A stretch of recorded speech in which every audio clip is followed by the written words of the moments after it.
અલગ ગણી આપણે જોવા જેવું છે કે આગળના વચન ખાતર માણસો મરી જતા. એક વખત બોલ્યા ને એટલે કોઈ દિવસ ફરે જ નહીં. જ્યારે એક વખત માણસનું મોઢામાંથી શબ્દ નીકળી ગયો, વચન બાણ, અને બાણ જેવું વચન, તીર જેવું, બોલ્યા પછી ના ફરે. ભાઈ કાલે જા 500 લઈ જજે એટલે પતી ગયું, જા તારું કામ થઈ જશે એટલે પતી ગયું. એવું કૌશલ્ય માતાએ રામચંદ્ર ભગવાનને જ્યારે વનવાસ કૈકેયી માતાએ કીધું ને 3 વચન માગીને, ત્યારે રાતોરાત એમને બધું ફેરવી નાખીને 14 વર્ષનો વનવાસ કરી દીધો રામને. ત્યારે ભગવાને આશીર્વાદ રૂપી માની અને તૈયાર થઈ ગયા. કૌશલ્ય માતા એમ કે નહીં, મારો વનવાસ રામ ના છે, વનમાં હું નહીં મોકલું. ત્યારે પિતાજી પણ એમ કે વનવાસ તો તને નહીં જવા દે, તું અહીંયા રહે, જંગલમાં ઝૂંપડી બનાવો અને અહીંયા રહો, ગાદી તારી છે. તું ભરતને ખબર પડી જાય, ભરત તો 12 હતા, ભરત રાજા તો. ત્યારે ગુરુદેવને બોલાયા, વશિષ્ઠ ઋષિને ગુરુદેવને બોલાવીને બધાને ન્યાય કર્યો કે ભાઈ બોલો. રામે કીધું કે ભાઈ મારે વનવાસ તો જવું જ પડશે. કૌશલ્ય માતાએ ના કહ્યું, હું માતા તરીકે તને કહું છું કે માતા તરીકે તને વચનથી બાંધું છું કે તને વનવાસ નહીં જવા દો. પિતાજીએ પણ એવું કીધું. તો રામચંદ્રજી, ગુરુ મહારાજે પણ કીધું કે રામ, તમે ના જાઓ તો સારું છે. આ બધી પ્રજા તમારા માટે તરસી રહી છે, હેરાન થઈ ગઈ છે. વનવાસ ના જાઓ તો સારું છે.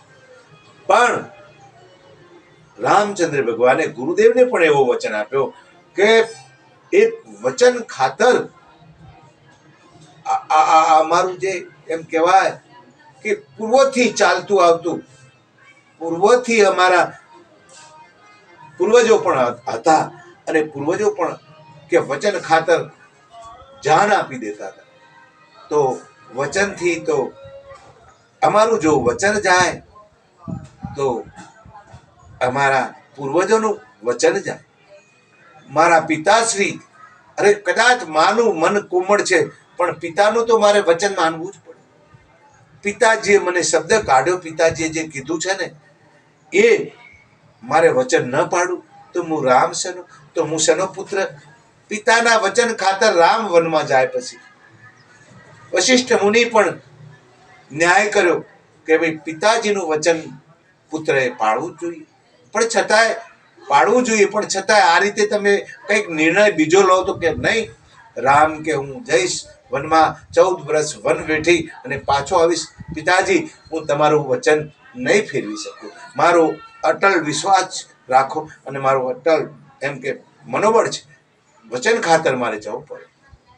કૌશલ્ય કે અમારું રાજ જે ચાલते આગળના જે રાજાઓ થઈ ગયા, એમ કે સીબી રાજા, આગળ અનેક રાજાઓ થઈ ગયા, વચન ખાતર. અરે એક હોલની માટે, હોલની કે બચ્ચું આવે, અરે એ જાન પક્ષી આવે, એને માટે, એનો જાન બચાવવા માટે પોતાની એમ કહેવાય કે પોતાની ચામડી કાપી અને તાજવે તોલી હતી. અરે અમારા અનેક રાજાઓ આવી રીતે વચન માટે તો જાન આપી દેતા હતા, અમારા પૂર્વજો. તો શું હું એના કરતા હું એવો છું અને મારા કુળને કલંક લાગે, હું કલંકિત બનું? નહીં બને. ગુરુદેવ મને રજા આપો. ત્યારે ગુરુદેવ પણ એમને આશીર્વાદ આપી અને આશીર્વાદ રૂપી આશીર્વાદ લઈ અને 14 વર્ષ વનવાસ રામ ભગવાન જાય છે. ત્યારે લક્ષ્મણજી પણ સાથે જાય છે અને સીતા માતા પણ સાથે જાય છે. જંગલના અનેક, આખા રાજના અનેક માણસો બધા પાછળ જાય છે. સરયુ નદીના કિનારે જાય છે. સરયુ નદીના કિનારે જઈ અને રાતવાસો કરે છે. રાતના 2:30 થાય ત્યારે ભગવાન જાગી ગયા. ભગવાન કે લક્ષ્મણ તું જાગતા.